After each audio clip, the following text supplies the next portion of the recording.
Bonjour tout le monde. Alors aujourd'hui j'ai voulu me poser les questions suivantes.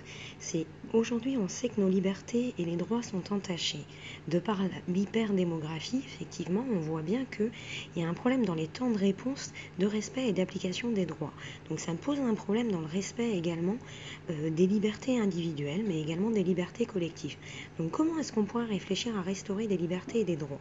Alors souvent je parle de la deuxième révolution technologique, effectivement ça peut être un axe, mais je mets point d'interrogation, risque ou opportunité.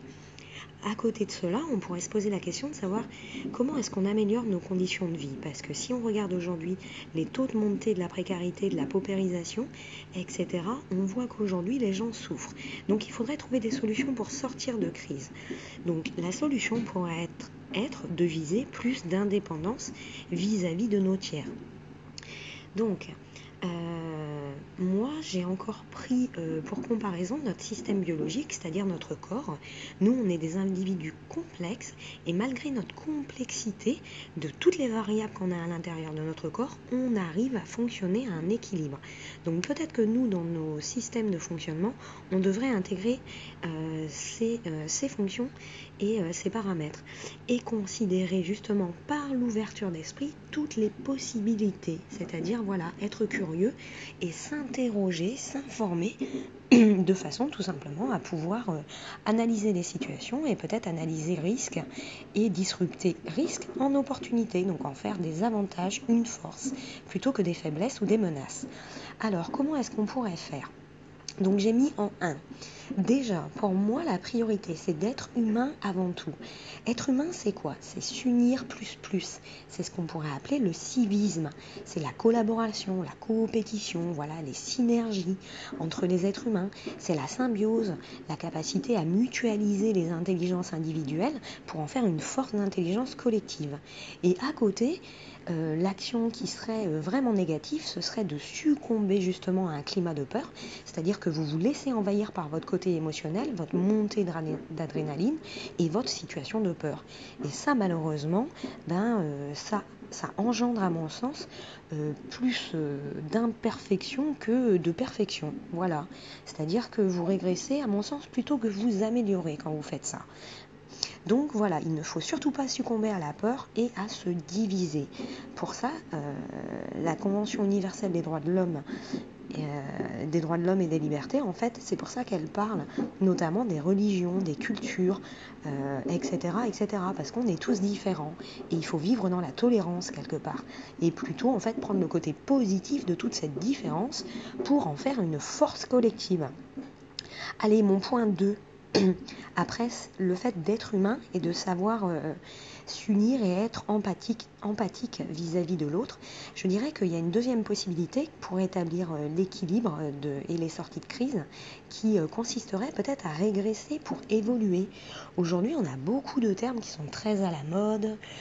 On a des pessimistes, des alarmistes, on a certains qui nous parlent de survivalisme, de collapsologie, d'autosuffisance, de totale indépendance de tiers, ou alors de façon plus minorée et plus équilibrée, peut-être d'une simplification tout simplement de nos vies en réponse à nos stricts besoins vitaux.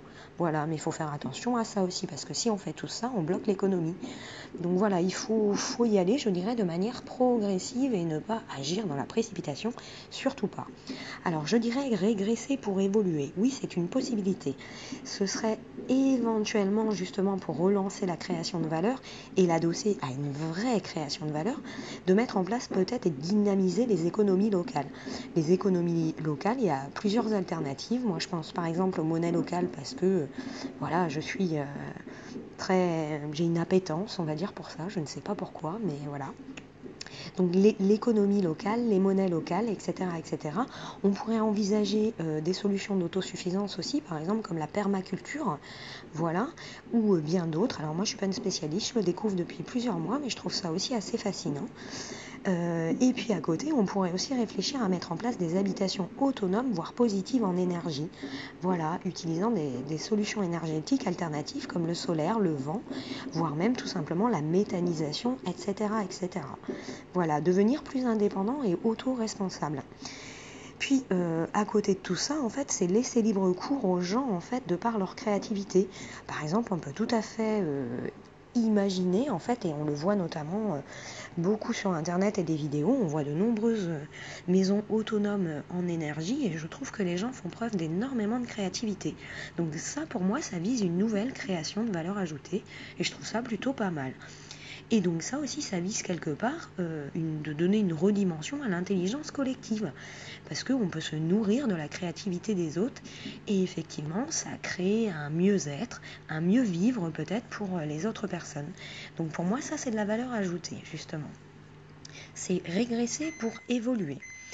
Et puis à côté, la troisième solution, elle viserait en fait en quelque sorte à saupoudrer, peut-être à prendre l'autre côté, c'est-à-dire toujours à rester dans cette grande vague d'innovation technologique et justement peut-être à mieux la maîtriser et la contrôler. C'est-à-dire saupoudrer nos vies d'intelligence artificielle. Pourquoi est-ce qu'on pourrait le faire? On aurait tendance à dire que c'est plus une menace peut-être qu'une force. Ben, c'est comme toujours, ça dépend où on se positionne pour observer.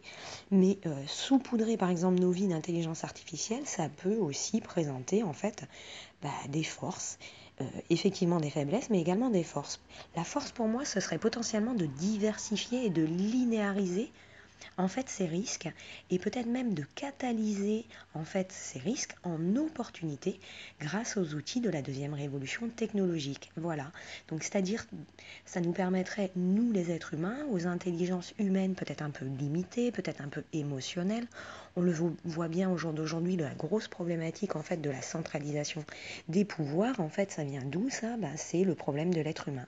C'est sa partie cognitive et émotionnelle, son avidité, ses traits de caractère, le fait que parfois on n'arrive pas à se contrôler, on n'arrive pas à prendre du recul sur notre situation, on n'arrive pas à faire des analyses court, moyen et long terme, non pas pour nous-mêmes, mais dans une vision collective. Ça, c'est quelque chose de vraiment très difficile pour l'être humain. Avoir une vision empathique et collective et être capable à chaque moment de prendre conscience de, de son inconscient et de ses menaces. Ça, c'est quelque chose de difficile. Donc voilà pourquoi je pense qu'à mon sens, l'être humain est en quelque sorte limité. Et de ce fait, substituer ou au contraire compléter son intelligence, la limite de son intelligence humaine par de l'intelligence artificielle, peut être un avantage. Mais dans tous les cas, ce sera un avantage également si l'anticipation de la gestion du risque est bien mise en place. C'est-à-dire si cette intelligence artificielle, elle est bien maîtrisée et contrôlée. Donc voilà. Allez, je vous fais un gros bisou. Moi, je vais aller manger et je vous dis à bientôt.